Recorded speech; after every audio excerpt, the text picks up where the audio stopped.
We interrupt this program to bring you a special report. This is Cheapseat Reviews.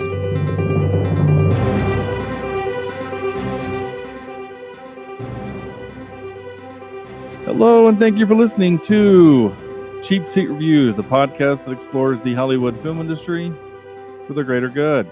For the greater good. I thought you were about to let me finish your thing there. I about chimed in with your description of what we were. You What? paused. You paused awkwardly in your statement, and I didn't know what to do. You know why I paused awkwardly in my statement? Why is Because I that? didn't have my script in front of me, and I glanced over at our guest of honor here and saw his podcast title, and I almost introed us as Greenshirt Podcast.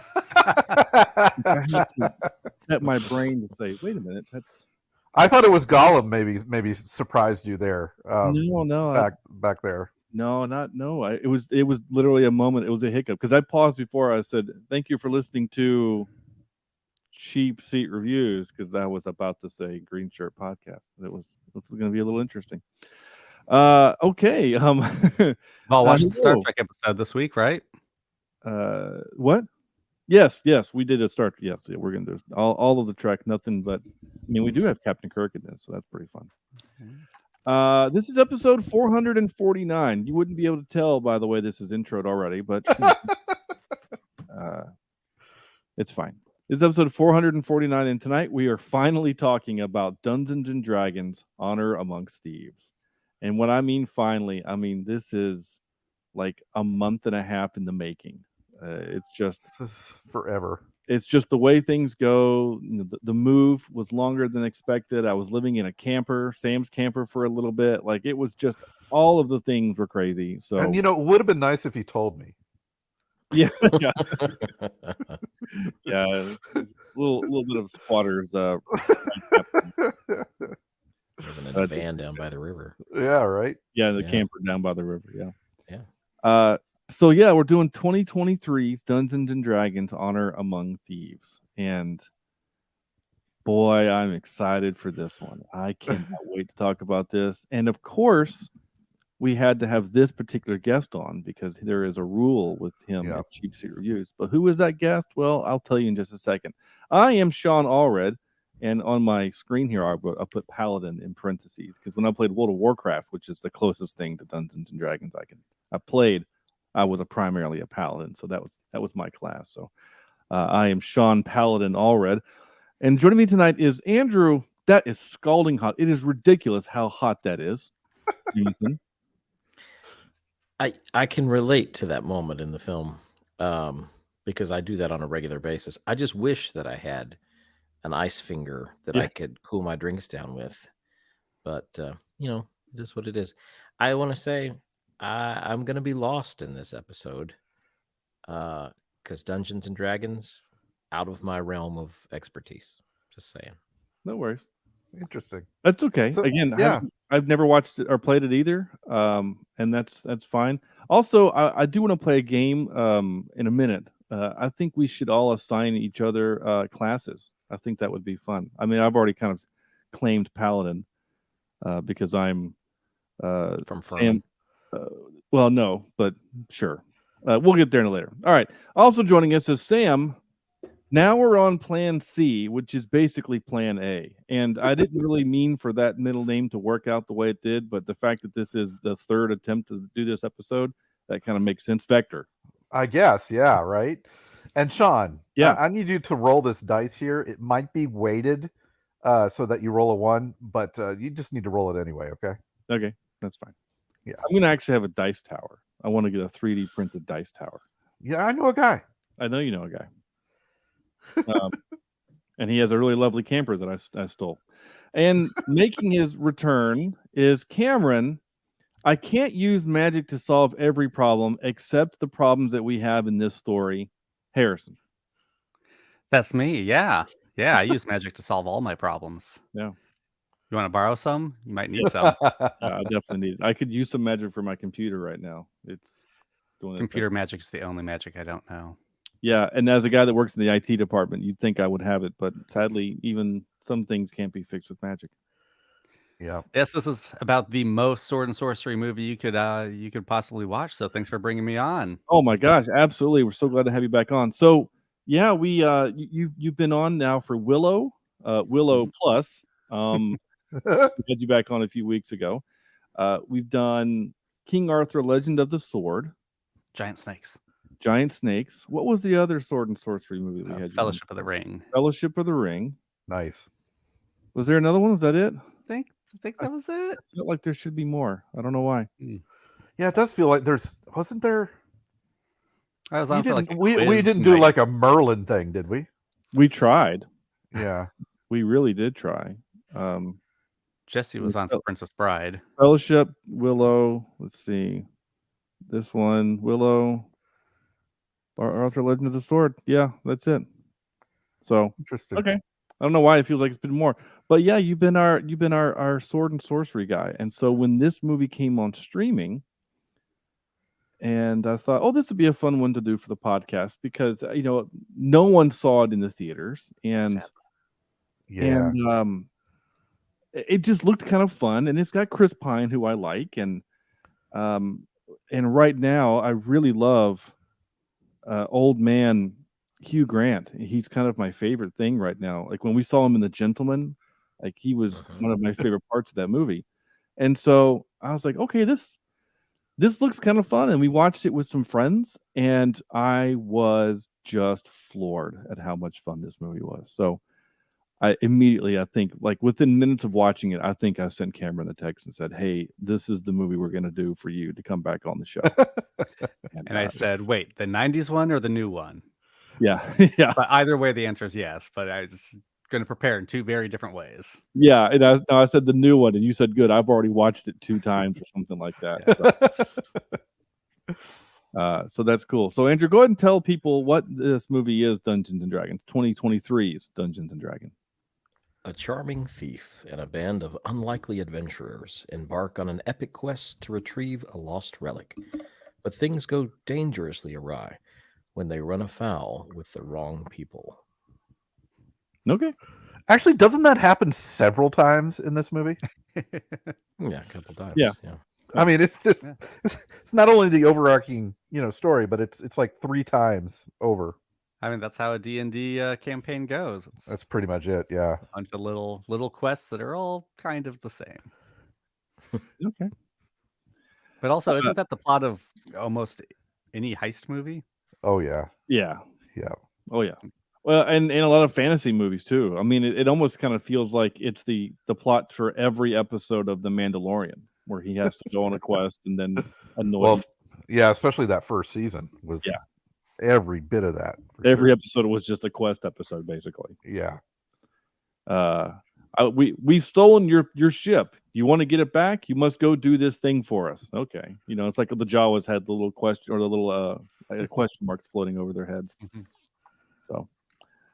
So we've all seen this movie now, at least once. I think Andrew, you probably watched it once. Cameron, I'm curious, what's your number up to on this one?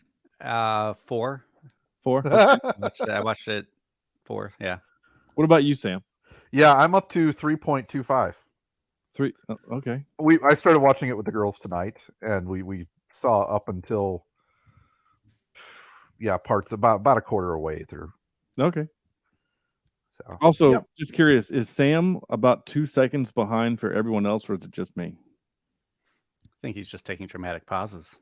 No. Okay. And for me, it's just a floating head in front of a chair, so that's kind of cool. He is still that. Yeah. Anyway, I will say I have to. Words aren't matching up, but that's a lot of fun. Oh no.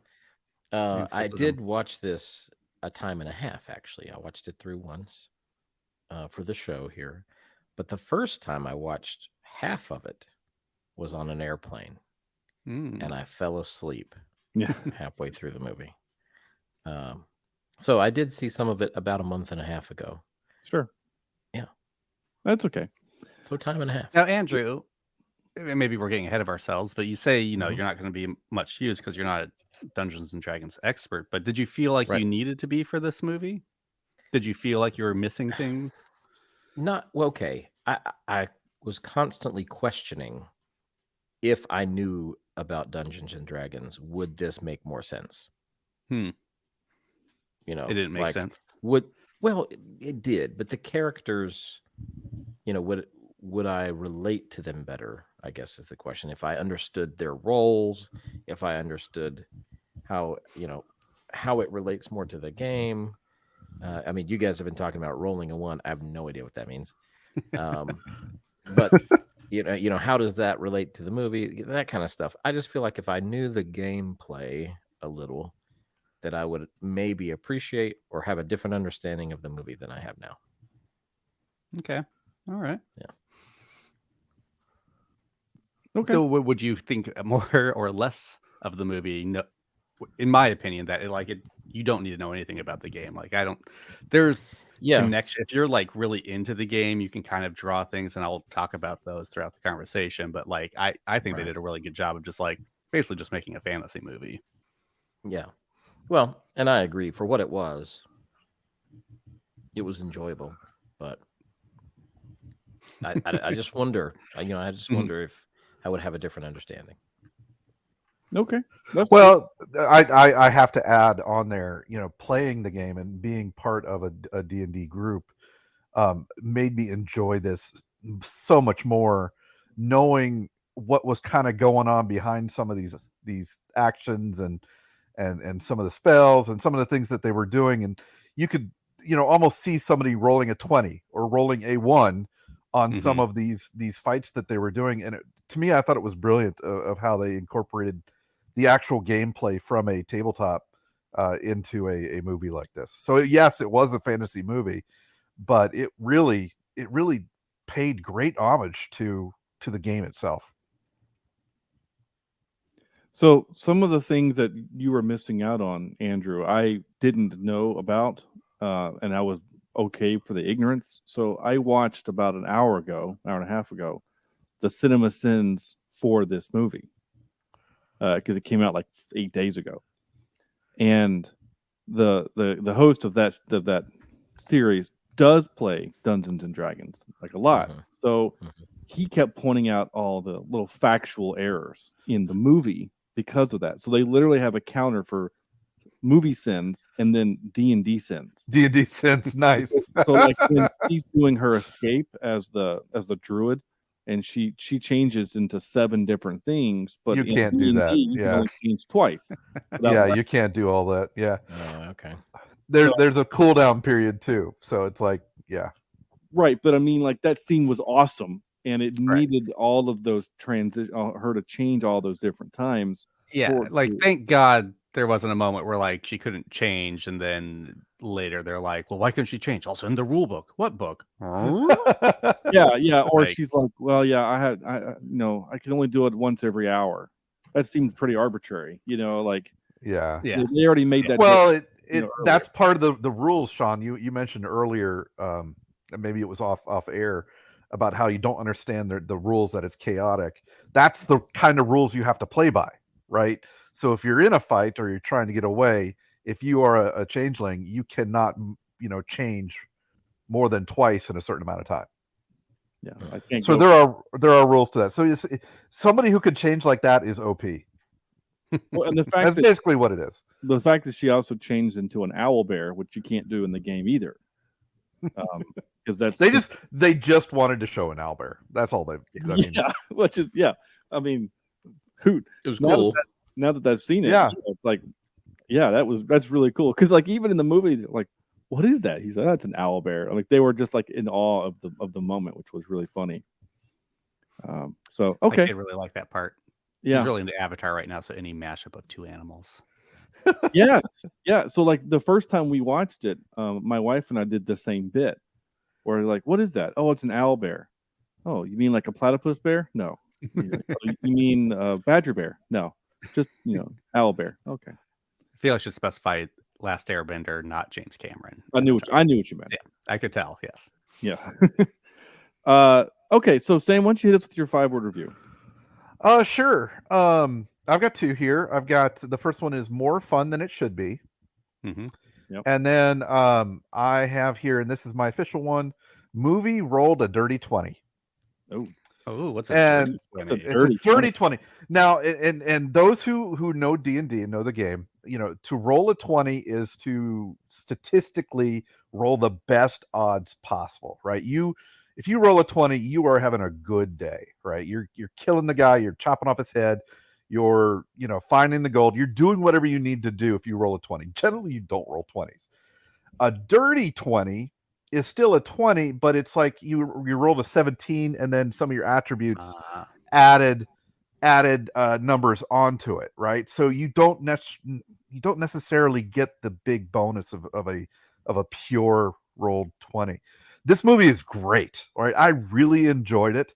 It does have some flaws. It does have some issues, some kind of wrinkles around the edge. Some of the visuals turn a little bit towards the CGI uncanny valley in places.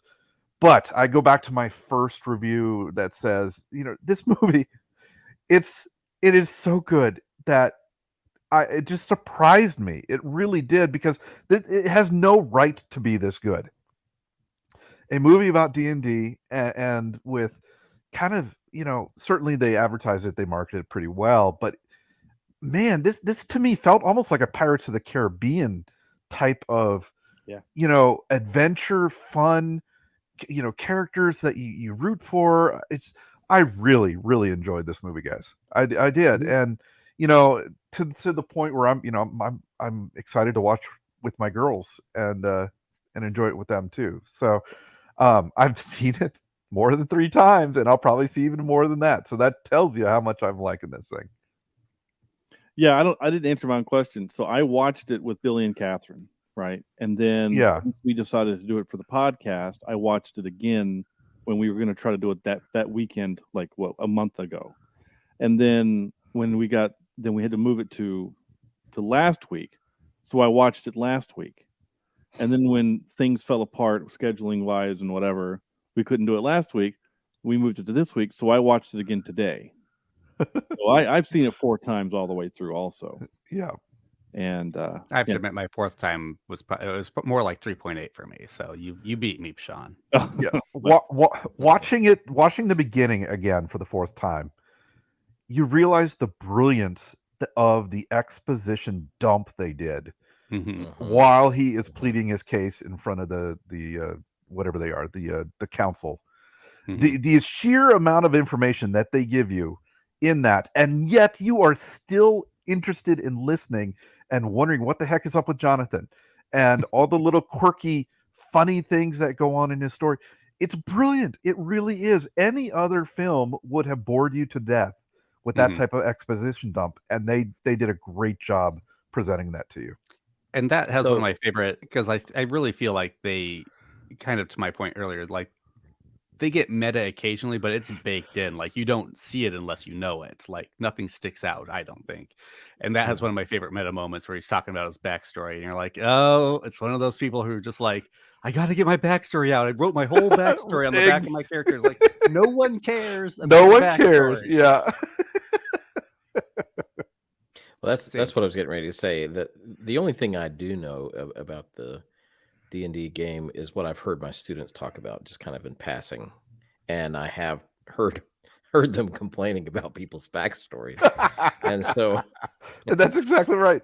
I figured that's kind of what this was, but I wasn't 100% sure. You've got some people that do such a deep dive. I mean, they'll write books about their stupid backstory, and you just this is why your character is the way it is. But come on, just play. And then you have players with no backstory, but they like maxed out all their points, and they know how to work the numbers, but like do not care about character or story at all. Yeah. Yeah. There's a sweet middle ground between those two. By the way, I got my clips to work, so I'm excited. So they're loaded up in iTunes. I actually have an intro clip. Do you want to actually hear the intro clip now at 20 minutes into the episode? Sure. Okay, here we go. Here's your intro clip. Of course, I have to turn the volume up on the mixer. I'm doing too much here. I should start by giving you some. I guess this is perfect too, because we're talking about like exposition, and this was the clip that I picked. So here's your exposition. I should start by giving you some context. You may be surprised to learn I wasn't always a thief. Years ago, I became a member of the Harper's faction, a network of spies who swear an oath to fight tyranny, defend the oppressed, and to ask nothing in return. My wife, Zia, supported my decision, even though she knew the risks. By day, I'd eavesdrop on mercenaries, stop bandits in their tracks, and even bring Thayan red wizards to justice. There you go. There's your intro. Yep. A little bit of backstory there. By the way, that lute that he plays is made of the strongest wood known to man. Absolutely. Yes. I just love that he uses it as a weapon, just throughout the movie, and it's fine all of the time. I love it. Like, he doesn't even have to retune it. I think it's great. Magic solves everything. Which, according to that episode that I was watching, bards actually do have magic. Mm-hmm. Yep. They decided to not give him magic just to make him a dude, which I think is actually probably smart. I think that's probably better. Instead of having 3 magic users, just having him be the plan guy. I think it's probably the brains, the mastermind. I think that was probably the best. Andrew, what's your 5-word review?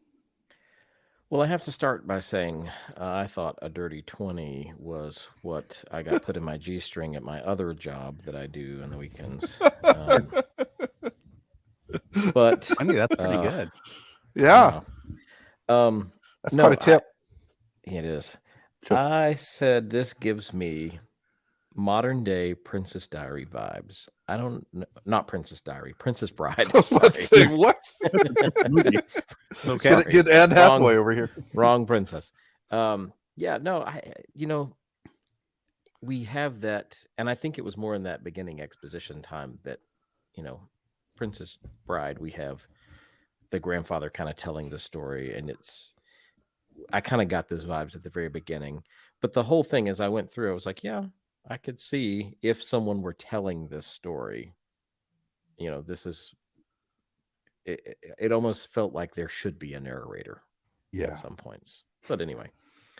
Kind of like your dungeon master, I guess. That's the DM. I guess so. Yeah, the DM is the story master, basically. Yeah. The other one I had was a fun, exciting, fantastical adventure.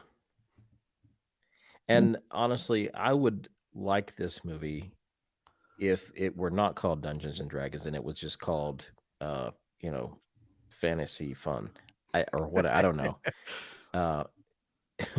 fun with a loot. I would enjoy.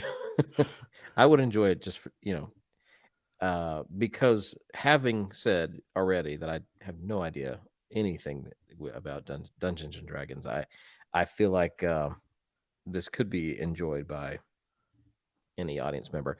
But like I said before, I do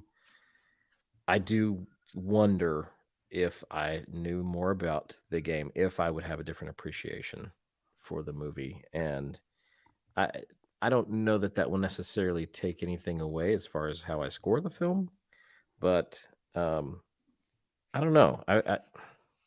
It's almost like going to a Marvel movie and not knowing anything about Marvel comics, I guess, in a way, is how I look at it.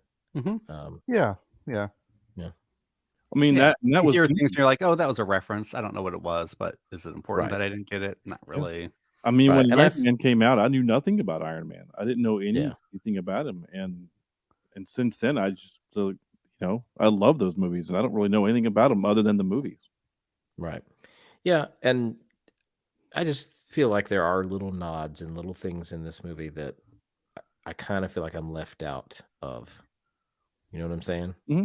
Like I don't because you don't. Yeah.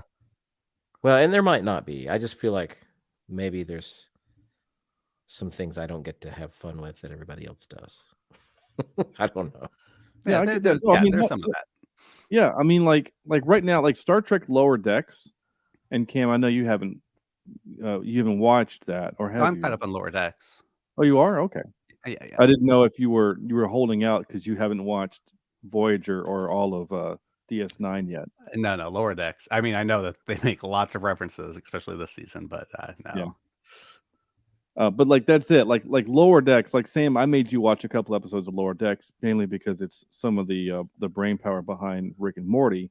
Yeah, some of the animation style and things like that.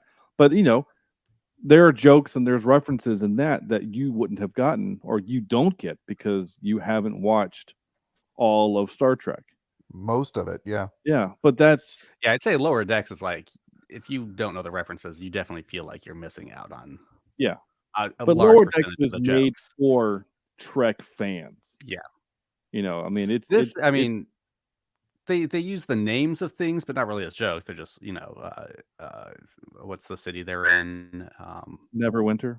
Yeah, Neverwinter. Like, that's a D&D name. I mean, I know that's a D&D name. I haven't read those books or played those games.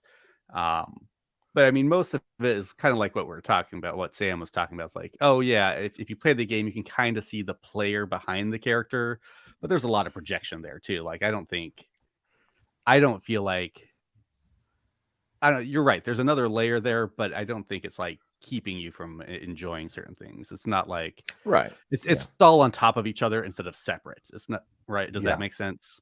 Mm-hmm. Can I back up on something you said? You said you haven't played that game or read those books. So just Dungeons and Dragons, are there multiple different like versions or? Oh gosh, yeah. Sam I think can probably answer that better than me. Yeah, I played more Warhammer as a kid than D&D. There's 5 different versions that I know of, and then of course you've got homebrews, which are your own rules you could play off of those.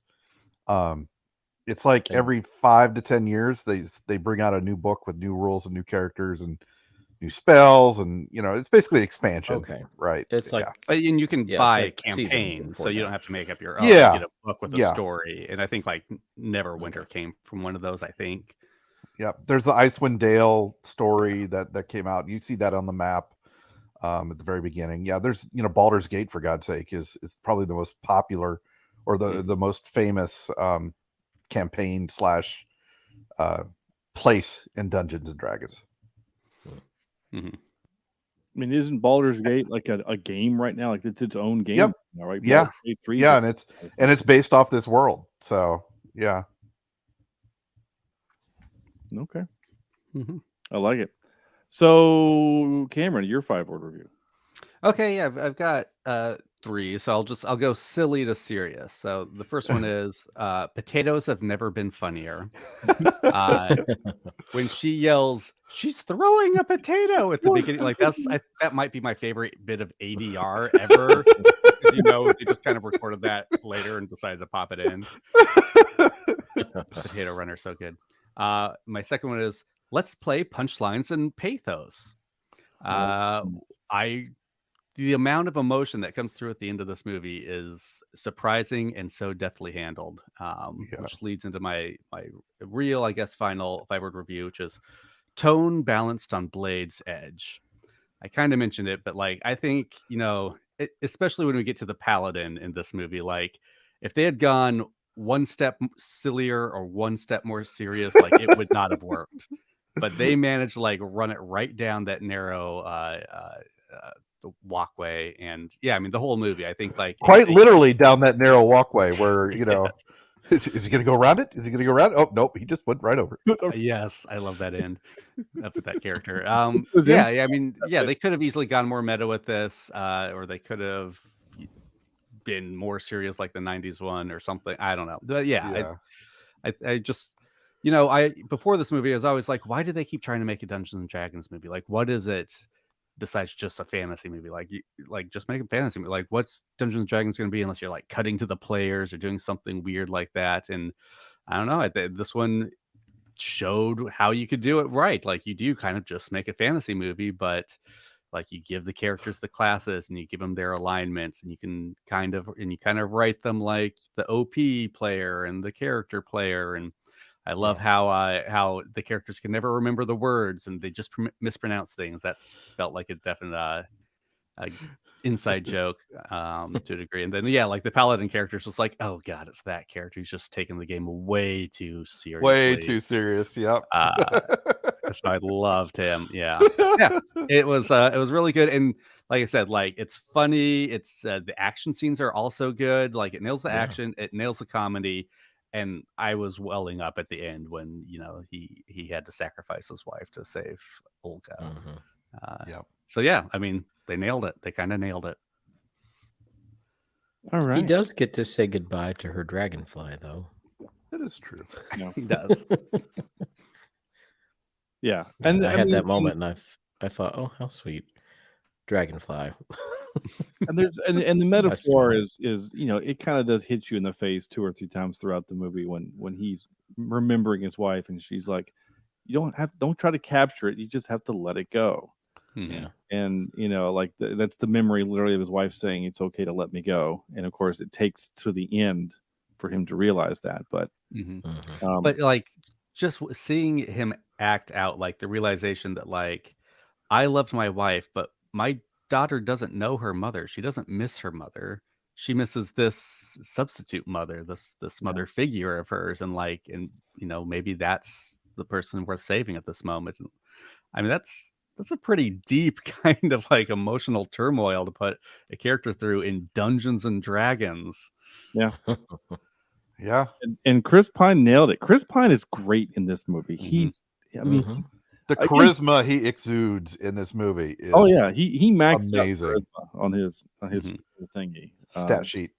Yeah, he's just you're right. I mean, like because like even the exposition clip that I played, right? He is allowed to tell the whole story, right? But when George at the end he starts in, they're like, it's enough. Like because he's a jerk, no one wants to. Here's a funny bit of trivia too. I was reading through the trivia earlier. Trivia is the wrong word for this. Intentional thing the writers did. So when they're talking to Zank for the first time and they're describing Forge, and Holga said, "Oh, he's a real son of a bitch." And she says, "You blame his mother?" He's like, "No, it's just an expression. I don't do colloquialisms." Then in the end, he's talking to the people and he's like, "Well, it all goes back to my mother, who was really mean to me." Like he's trying to blame it back to the mom. And then they're like, "Nope, we're not doing it." And then Jonathan, and then Jonathan, and then poor Jonathan. At least that cracked me up. Oh my gosh, I can't tell you every time I hear, "Oh, Jonathan." Yeah, it just gets well, me every time. Okay, well here let's just do it here. Hold it now. Release me, sir. She's throwing potatoes.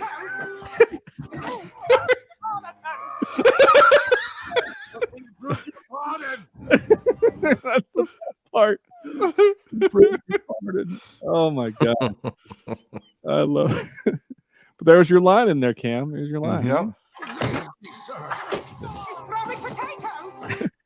As if like that happens every now and then. Oh, it's so funny. And why they're not chained up is beyond me, but still it's funny. My 5 word was I only did one because I was running out of time, and simply the perfect blend. It's a bad sentence because I ran out of words, so I can't use the word of, but perfect blend, action, fantasy, fun. So I was thinking about this earlier today as I was doing a little bit of prep work when I was at actual work, and doing a little prep for the show, and I was trying to think, is this my favorite movie of 2023?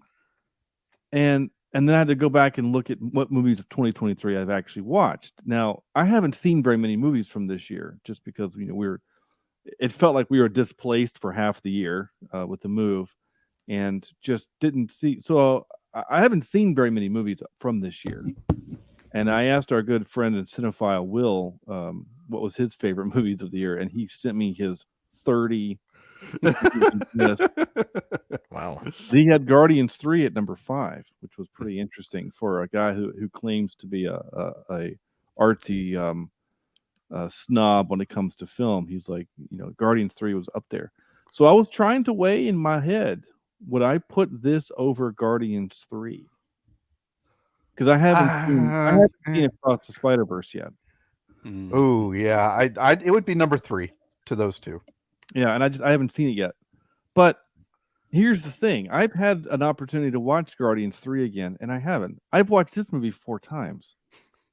So, just based off that logic, I would have to say that this would be it. I don't know. It just I have to chew on it some more. But Yeah, God, I can't.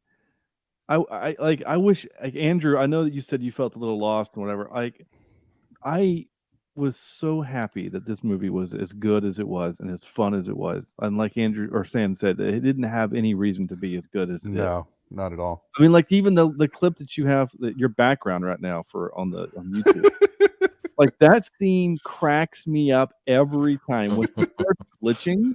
It is so funny, and then he gets to that part where he starts melting, and the guards are just like, "What is happening?" It is so funny to me. Funny story about that is, I mean, that's one of the funniest moments of the movie, and my wife had gone to the bathroom during that scene in the theater, so I was very excited when we got to watch it at home, and I knew it was coming. I could just watch her response to it because I knew she'd love it. Oh my gosh! Break. break. It's so funny. Oh my gosh! So one of the things I did read also was that they talked. The creators were saying that basically they were that line you were talking about, saying where they're kind of, or Cameron, where they're that path where they were kind of tiptoeing between too much funny or whatever. Basically, they were getting a lot of their influences from Monty Python. Okay, well that would make sense why it called to me so much. Yeah, Yeah, I could see that. Yeah, and like tonally, I think the scene that made me go like, "Holy cow, this tone is just so precise," is when Olga goes to see her ex. Why am I spacing on Bradley Cooper's name? Oh yeah. Just the way that scene is played, like they just play it straight and let the absurdity of the situation just sit there. Yeah. It's so well done. And like she comes out and then he sings like the song to her, which is like, it's funny that he starts singing to her, but then you realize how sweet it is and the bond these characters have. And like that scene just goes on such a journey and it's so good. You know, I accidentally mentioned Anne Hathaway earlier. But she did another movie, and the only reason I know this is because my wife is a huge Anne Hathaway fan. I think it was called Enchanted or Ella Enchanted. Enchanted, and that kind of reminds me of that now that I think about it. Mm-hmm. The little tiny guy as being her husband or her ex. Yeah, I forgot about that part. Yeah, that, and you're not wrong, that because you're right, that scene is done so. Because you're right, it's just straight. Like there's, because to Holga, it's just that's her ex-husband. To us as the audience, we're like, what is happening? Why is Bradley Cooper? If they were the same size, it would be super dramatic. It would belong in like a period piece. But yeah, you're right, exactly. It would be because he's not. You just giggle the whole way through. When they open the door and he comes to the door, and the druid was like, "What?" And he goes, "Yeah." We were all pretty shocked the first time we met him. It's just like there's the funny right there. We get to have the joke there, and then we go inside, and it's just a mature, serious conversation between two people who used to love each other, and it's pretty raw and a little and then the new girl comes in, and she's like, "Does she make you happy?" And he's like, "Well, she doesn't make me weep in the small hours of the night," and it's just this. It's a really actually lovely scene. And then it's Bradley Cooper. It's Bradley Cooper, and then she grabs the walking stick, which of course we needed to have, the prop later. And then like you said, Chris Pine just looks over, and he knows because this is his best friend. They've known each other for like 14 years at this point. He just pulls out his lute and just starts playing a song to make her smile. Like, you're right, it's just a great scene. But then we get to the grave scene. Yes. Oh man. Yeah, I have some friends who think the grave scene went on too long, and I was like, no, not perfect. No, yeah, perfect. Maybe one, if there would have been one more, it might have gotten lost. Yeah, whatever. But like, it also was, even in that scene, we have the funny, right? The opening bit's very funny, and then they have to go find the next guy. And then we have some funny there, and then we get the next guy, and then we get the serious story where we think we're at a dead end, and like Chris Pine's really upset. He's like, "Ah, great, now we got to go, whatever." And then the bit ends with, "Is that you still have to ask me the question?" And then they leave, and he's like, "Oh, That was only 4. that was only 4." It was only 4. Which Well, because each guy they go to, like, they never play the same joke twice. Like, every person they go to, they pull the rug out of what you're expecting to happen. Right. And I think, that's why it works. Yeah, the guy says, "I was getting out of the bath on the day of the battle, and I slipped on a rock. And then what happened? Nothing. I died. Wait, I thought you were spent. No, that's Get not. Where's the shovel? Where's the shovel?" And I also like, personally, I like those quick edits in movies when they do that. Like, because we don't have time to sit there and watch them dig up a grave, which would take 20 or 30 It's minutes. very Edgar Wright-ish, if you think about it. Yeah. Or Sam Raimi is. I was getting some Sam Raimi, Evil Dead, Army of Darkness vibes. Edgar Wright and who's the other guy that I like? The Gentleman. Oh, Guy Ritchie. Guy Ritchie. Yeah, there you go. Yeah. A lot of Guy Ritchie vibes there too. And then the Paladin, when he pulls that baby out of that catfish mouth, it's just like, and again, it's like he plays it straight, but the situation is so absurd. Yep. And like the beggar just had me cracking up when he like touches his cheek, and you're like, what is happening? Well, and my wife especially liked that scene because we watched Bridgerton, and so he comes on screen and she's like, "Ooh," she's like, "I wonder if he's gonna take his shirt off." And I'm like, "Calm down, jeez." But You want me to take my shirt off, honey? No, it's okay. Leave it on. No, you leave yours on. Let me see if he takes his off. No, so yeah, you're right. Everything about him was just so funny. The only bit that I didn't really think was very funny was when he was like, when they're in the underworld, whatever it's called, and he says, "If the lights go dark and you want to take my hand, I will lead you." And then Chris Pine's like, "I'm not taking his hand." Like, I didn't know if that was like a homophobe joke or if that's just, I don't like him. Yeah. I don't care how dark it is. I'm not touching him. Yeah, I think it was that. Yeah, it just, but then the next joke is like the brain monsters are walking by and they just walk by the whole team. And Chris Pine's like, "Well, that's just hurtful." Yeah, they didn't go after any of them. So that was. Yeah, it's like the movie is a little long. If I was going to lay like a criticism, it might be that it's just a little long. But that's all Hollywood movies. Like every movie I went to this year, I felt was like 30 minutes too long. But I don't really know what I take out because everything is so good. I guess, and it's funny to say this, it would be the dungeon and the dragon. Just like that was maybe the one scene where I was like, I don't know if we need this big CGI kind of cavern and big chase. Like it's good. It's not bad at all, but everything else was kind of so character based that like I don't know if I needed that. Yeah, but you did need a dungeon and a dragon. Right, exactly. And so they just put the dragon in the dungeon, which is probably why. But of course they put the chubby dragon. Yeah, like that. I love that choice. I just I mean, again, it's not bad. There's really good stuff throughout that whole scene for sure. Yeah. All right, well, you've invoked it. I'm gonna play it. If you guys invoke the line, I'm gonna play it. That's pudgy dragon. December short. He must have found a new den. Did he eat the last one?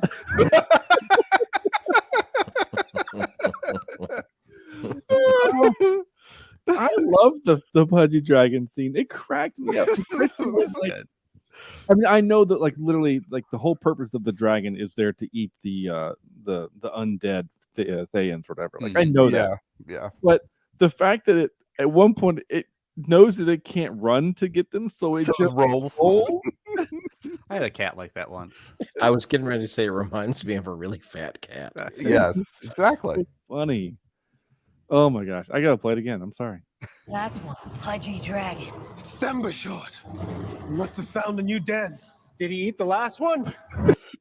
Pudgy was such a perfect choice of word right there, and then in a movie like this, just throwing out those D&D names is so funny. I forget what it is, Dimenshawn or what, I don't know, like It's them. Yeah. Dimenshawn. But and then yeah. of course that director or that actor again just like delivers it with such like gravitas, like Yeah. And again, straight, laugh. like he's Yeah. you know, Yeah. you have the joke and then the straight and then the joke again, and I that's believe that this character knows if this dragon is scared of it. well, and like that's what he was the whole time too. He was just the constant straight man. I mean, like especially this. The bridge is protected by an ancient gnomish trap. There is a precise formula we must follow so as not to trigger the mechanism. What's the formula? It's quite simple. Starting from the center, use odd-numbered blocks only, moving forward with each step except for every fifth step, which must be a lateral move. Left or right, it matters not, so long as the leader and the laggard remain equidistant, after which proceed. Again, odd-numbered blocks only. However, at the midpoint, we switch to even-numbered blocks. Same pattern, except now lateral move after the fourth step, until we reach the three. And see, the funny thing is the current game I'm in right now, the DM is like that, right? He wants to take this so seriously, and everything is by the book, and everything is backstory and real. And he finally caved into me. In fact, it was last week that he said, "No, you are not lawfully good. You are chaotic good." Because there is nothing of anything about you that is abiding by any kind of legal ways. So that's what makes it fun. You gotta go chaos. You sent me that text yesterday or today. I can't remember. You said, "Yeah, my DM it's changed me to chaotic good." I'm like, but that's like who you are as a person. You're chaotic good. Yeah, you play a character long enough, it kind of becomes a part. Part of you. See, I'm lawful good. Like I am a habitual rule follower, to much to the chagrin of my friends and coworkers. You are just like your son. Yeah, he's a rule follower as well. He really is a rule follower. Okay, so I'm going back to my notes here, and we basically covered all the things that I've. So I want to mention this here because I just played that clip, and we usually kind of talk about this at the end, but it doesn't matter. The score on this movie, I thought, was really, really good. Mm-hmm. And not just because it was, just like a toe tapper. It was, or just exciting music, right? So the Lorne Balfe is this guy's name, and you're like, oh, I've never heard of that guy, and I'm like, yeah, you've never heard of him, but he composed Megamind and the Lego Batman movie, and let's see, Mission Impossible: Dead Reckoning Part 1. Oh wow! And had a big year. Let's see, Black Adam, Ticket to Paradise. He's done some stuff. He did that ambulance movie that was pretty recent. There's a bunch of Tomorrow War. So he's done a lot of stuff. He's a what you call it, like a Hans Zimmer disciple. He's part of that Hans Zimmer family tree. Because he worked on Dark Knight and Dark Knight Rises and Sherlock Holmes and things like that, which were all Hans Zimmer movies. So he's part of that tree, and he's now kind of doing his own thing. But he's been doing his own thing for a while. And the part that I loved about the score specifically for this movie is, one, I love a good hero theme that I can hum. Just be honest with you. Hans Zimmer hasn't given us that in a while. You can't hum the theme to Dune. You can't. You can't even really hum the theme. No, all you need is a shelf of pots and pans, and then just kind of open it and let them spill out. Yeah. Like Interstellar is fantastic, but it's not one that you can really hum, right? You can't really hum. Yeah. It's a fantastic score. I'm not taking anything away from it. Same thing with the Dark Knight, the Batman Begins Dark Knight. I mean, the Batman theme is 2 notes. It's 2-note theme. But it still worked for that. But this is like this lovely hero theme that we get whenever Chris Pine is doing stuff. But the part that I really liked about the movie that I was listening for on this fourth watch is that the fight scenes, the music is different each time. So like the fight scene with the dragon and the undead guys, you get some techno. because we're underground and we're in this weird place. So the music needs to be weird and different. So it's got that electronic techno kind of vibe, like you got there in that clip. You get a little bit of that. The bridge is a blocks only. Moving That forward with each step. Almost sounds like Tron music. Yeah, you got like it's like That's what I was Daft Synth. almost. Yeah. Yeah. saying. Mhm. And then when they're fighting,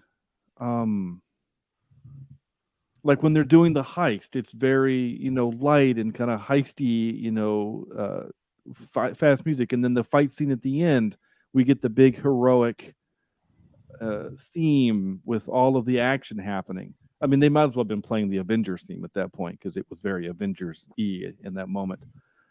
But I loved it. I loved the music. In fact, today while I was helping with dinner, I pulled the computer up and I just had this score playing. I really like it. I think it's really good. So kudos to this guy. Because I mean, because Andrew made the comment, or Sam, I can't remember which, and I've made the comment also, like this kind of reminded me of Pirates of the Caribbean, the first one, because I had no expectation for that movie, and then it came out and it was fantastic. But the one kind of fatal flaw with Pirates of the Caribbean is the music is all the same. Once you get that bum bum ba-da-dum bum ba-da-dum bum ba-da-dum, you get that like 11 times in that movie. There's never, it's not until Hans Zimmer takes over in 2 and 3 where you get a little bit of variation on the thing. That's true. Okay. I was wondering where you're going. I was about to argue. Sure. Well, you do like to argue. Yeah. Anything else you want to talk about this movie? Anything else you want to bring up? Anything else you just dying to say? I mean, I really, if folks go see this movie so that they'll make more. Yeah. I would really like to see more. Well, it is set up for a sequel. Yeah. Yeah. I wonder I if think they they did use that any in of the same anticipation. Yeah, I mean, I know it's definitely finding an audience. Now I know it didn't do great in the theater, but I've heard a lot of people be like, "Yeah, I slept on this in the theater, and I wish I hadn't." It feels like word of mouth is really working. Like if this was back in the '80s, like the video sales would be up. So I don't know how streaming is doing for it, but hopefully it's enough to get us another. Yeah, directed by or co-directed by Sam from Freaks and Geeks. Right? Yeah. How cool is that? It's there's a lot of just fun stuff that I was actually trying to find earlier, but again, ran out of time. Any other Star Trek connections besides Chris Pine? So, game, if you know of one, go for it. But Hugh Grant needs to be in Star Trek at some point. Yeah, he does. He really does. But like to your point about this movie, and its likability, it has a 91% on Rotten Tomatoes. Wow. Yeah, people don't like or don't dislike this. Yeah, it's a 93% audience score and a 91% tomato meter. Like, this is a fun, good movie. I definitely recommend you go watch this. There's no reason not to watch this. Yeah, I know a lot of people who didn't like the trailers, like they thought it was being too quippy or too funny, like they thought it was just like a Marvel version of D&D or something. But almost all of them, once they saw it, were like, "Oh yeah, that was a really good movie." Yeah. Because I think because of the character work. Oh, we need to talk about the fight scene at the end. The magic fight scene between Simon and her, I thought was fantastic. Now, supposedly the big hand thing, like that's an actual spell in D&D. And I didn't know that, but I didn't care because to me it was different. It was something I'd never seen before. Giant hands fighting was really cool and really clever. And I don't care that they did a Western bit where they have like a little basket, bouncing down the road. I mean, it was all that. I am too. I thought it was great. I loved that final fight scene. I thought it was just, and it was just really, I guess it was clever. She animates a dragon, so they got to fight this big stone dragon. They get put into a ball, and they're bouncing down the road. Like all the characters get something to do. Yeah, it was just, even the daughter gets to have the final thing. It was just, I love that final fight scene. I really did. Yeah, I just thought it was really clever.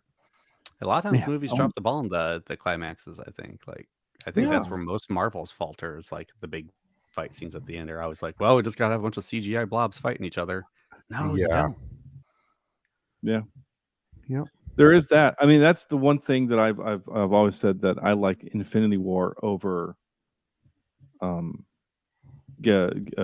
God. In-game. I'm In-game. not saying game over. Is because it's the team fighting Thanos. It's like, several versus one. It's this scene here.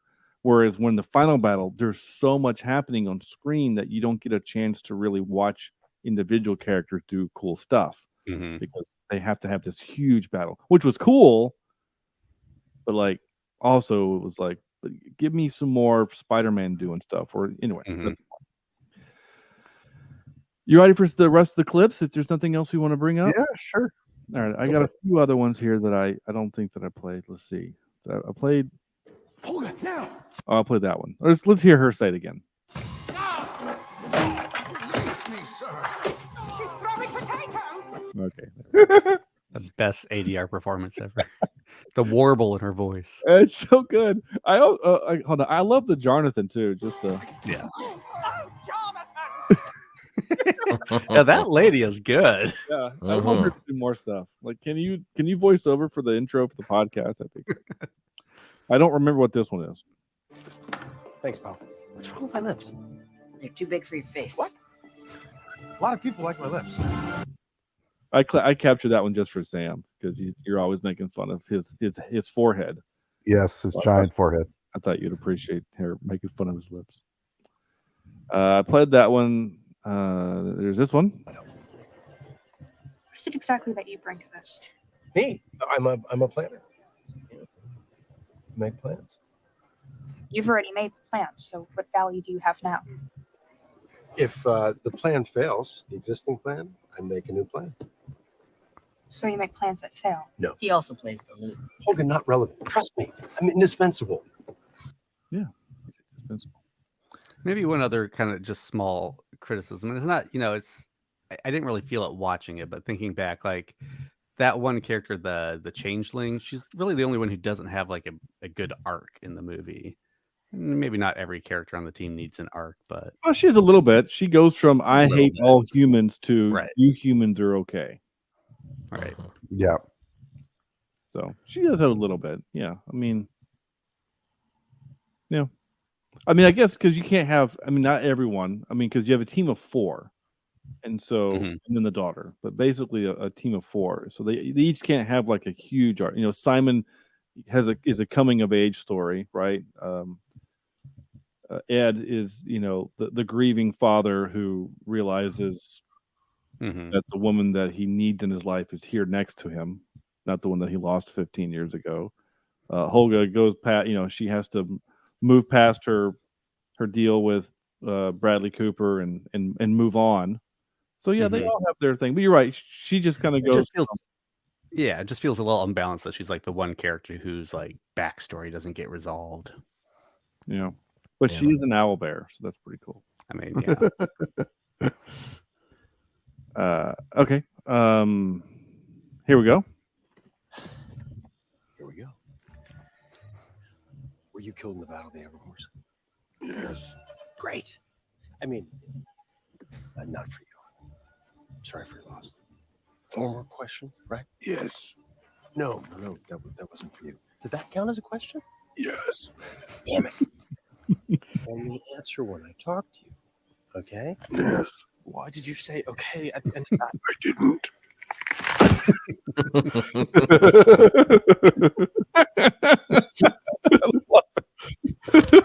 I didn't. I could just picture them in the writer's room writing that scene and being like, yeah. Here we go. Oh, I got a good feeling about Plan C. I don't know why I like that. I just like the way he said it. Oh, I got a good feeling about Plan C. This is out of character. Yeah, it's out of order, but still, I'm gonna play it again. That's one pudgy dragon. Stembershot. You must have found a new den. Did he eat the last one? That's last one. I think you got her. Now, you guys know I love a good shit. And this movie gave me 2 good shits. So here's the first one. Oh, shit.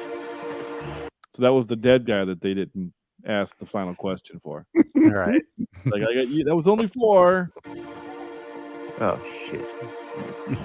But my favorite one was Chris Pine. Well, shit. Yeah, I mean, he stretches that stretches it out. I love it. Well, shit. It's a long shit. That sounds like a lot of people I meet throughout the day. Yeah, on a regular day. So now that gets added to. That is one big pile of shit. Yeah, Nice. and Under there is a maze of shit. there you go. So I got some other ones. I just don't have them handy. So there you go. There we go. Time for well, I guess there's Andrew. You said there's no game tonight. No, there's no game tonight. I honestly was kind of just enjoying the movie for what it was and wasn't paying attention to the little details that I normally do. Yeah. And then I realized I don't have time to watch this again to find those little details. So. Yeah, but I do have some trivia that I found interesting that I'll share real quick. So Hugh Grant spoke out about his concerns with the tough crowd that Dungeons and Dragons fans can be, as well as his hopes for winning them over. He said, "I'm scared stiff of the gamers because they're very territorial about the game they love." And Grant said, "So they may want to hate it, but they're not allowed to."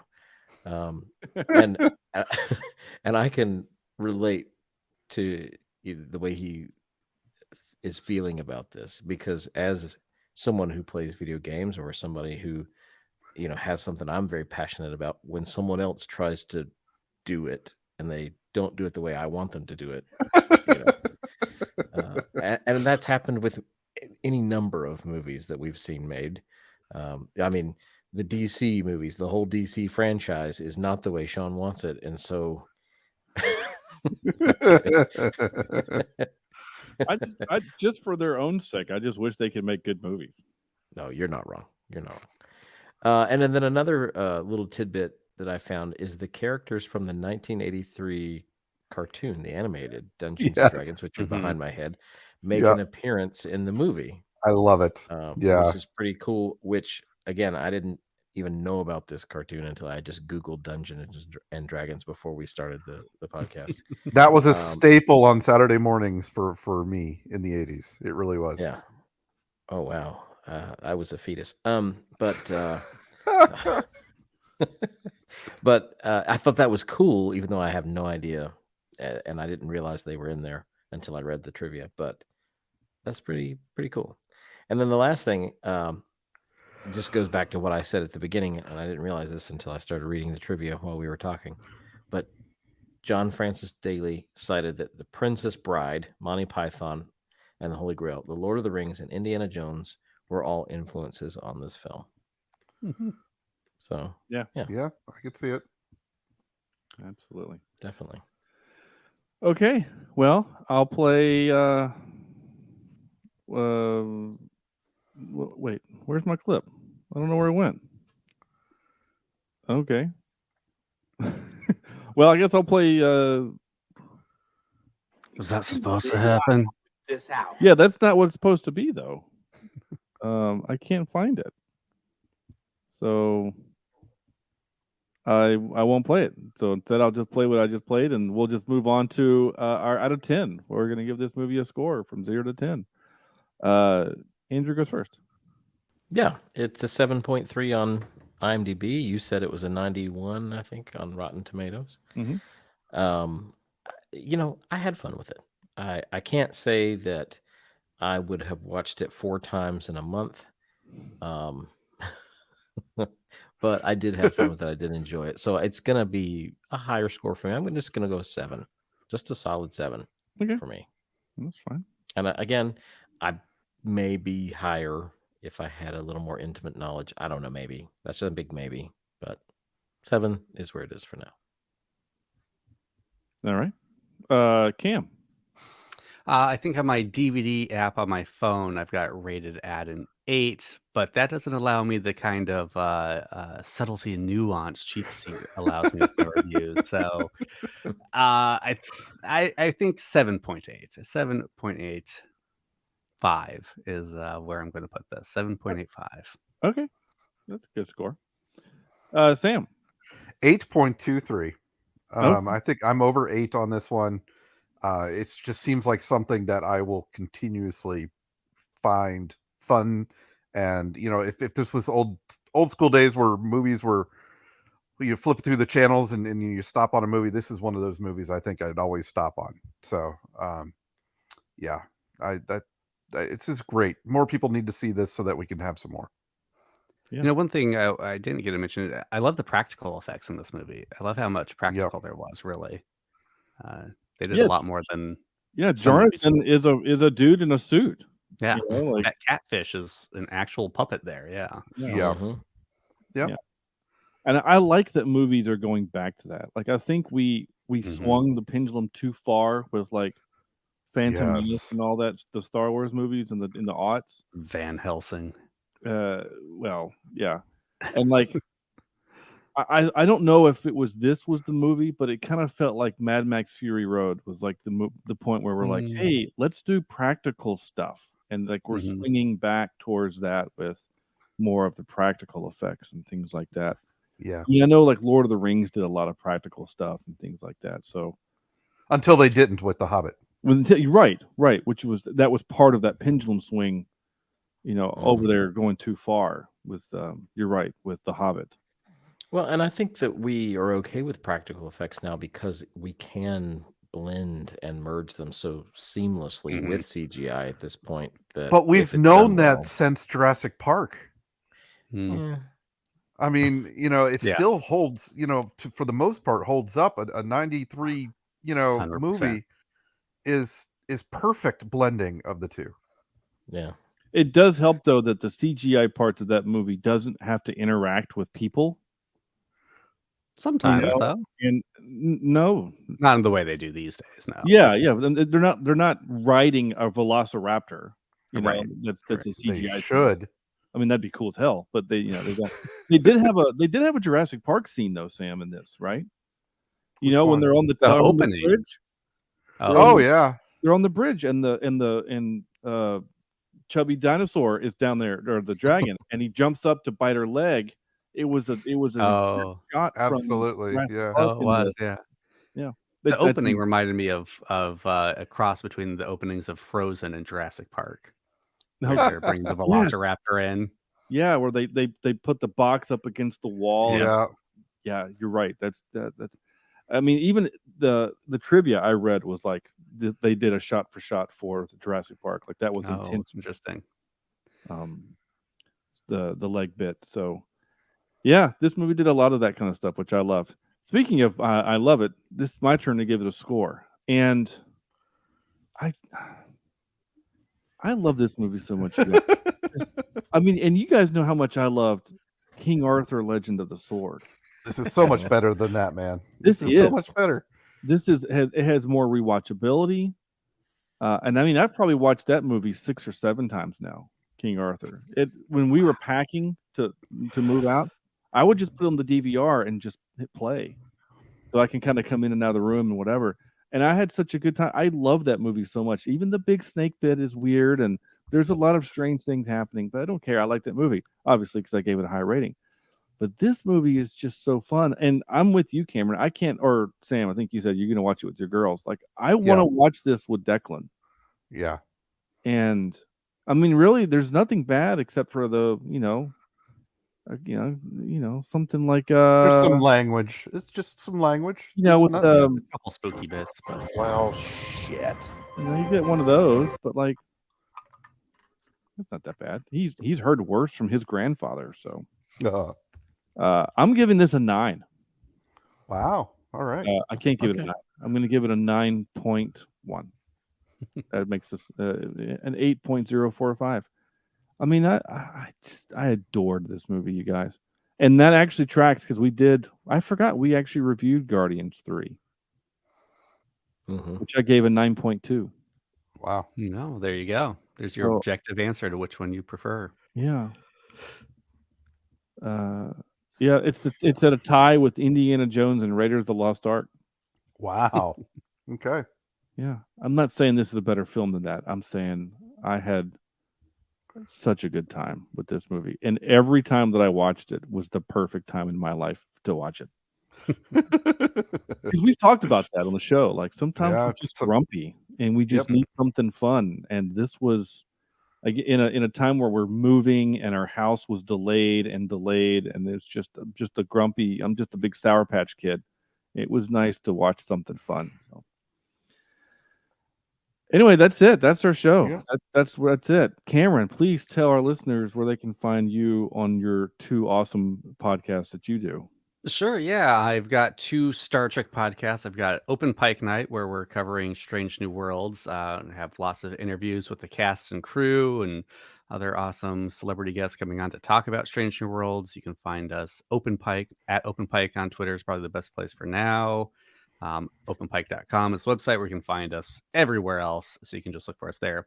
I've also got Greenshirt, a newbie's trek through TNG, where I'm watching Star Trek The Next Generation for the first time, though we're near the end of season 6 now, so I'm almost all the way through. We've also started DS9. We've got a DS9 minute mini sodes in between each of the Greenshirt episodes, so you can hear me watching those for the first time and my other friends trying not to, but usually failing to not spoil things for me.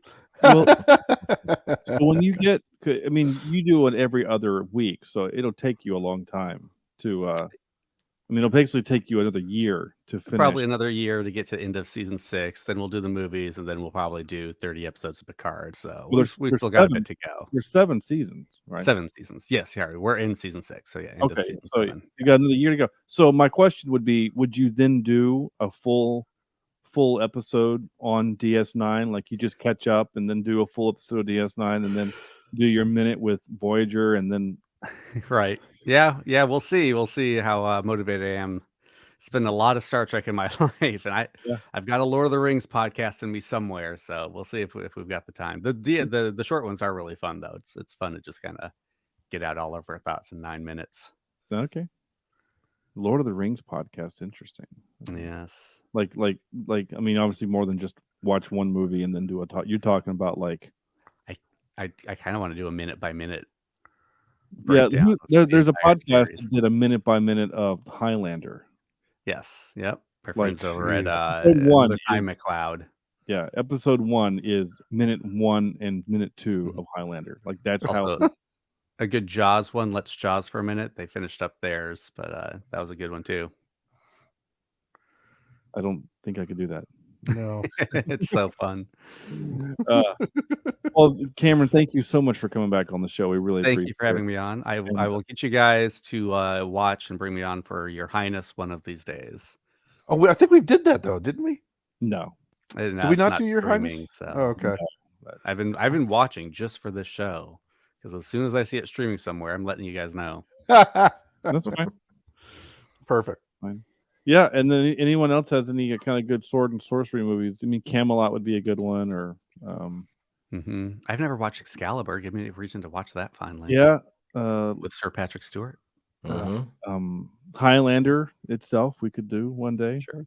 Yeah, and we can get Jesse on here, and I can shit all over that movie again. Yes, go check out Cam's his podcast and be a Patreon like I am of Open Mic. Yeah, lots of good stuff on there. You can come and watch some movies. Some of the creators of Strange New Worlds is a series we're starting. We just had one of the writers watch Star Trek 6 with us and kind of talk about how it inspired one of his scripts. So that's cool. Everyone will be able to listen to him, but patrons can actually join into the live chat and ask questions and share their own thoughts. Very cool. All right, man. Well, thank you so much. So thank you. We'll do it. Next week, we are joined by a longtime guest and friend of the show, Jen. And I forgot what we're doing. Oh, we're doing Lost City, the Sandra Bullock thing. Oh, yeah. I haven't seen that one. Okay. I've been meaning to watch it. Okay. Well, pretty fun. She's Jen is a big fan of the Sandra Bullock, and of course, as is our awesome listener, Rosie. She's a big Bullock. So I already told her that we were doing that movie, and she got really excited. So Rosie did. So Jen yeah. from My Streaming Bubble. Yes. Oh, great. Yeah, she's great. She was a guest on Greenshirt. Yeah, She's awesome. she's been on a couple times, and we're looking forward to having her back on. So next week, Absolutely. Lost City, and I don't have anything else after that right now. That'll actually lead us right into October. So we're gonna have to figure out what we're gonna do for our October lineup. Maybe we'll actually review Friday the 13th 3, because that was the movie we were supposed to do before we went on our hiatus for a while back in February. So we'll see. Anyway, that's it. Thank you so much for watching and listening and participating. You can go to our website, cheapseatreviews.libsyn.com. There you can find links to all our social medias. And leave us a review. That'd be fantastic. Like us on YouTube, where you can watch Sam make interesting backgrounds with my face playing the lute there. That's gonna do it. On behalf of Cameron, Andrew, and Sam, this is Sean saying thank you all so much for listening, and we'll see you next week for Lost City. Bye.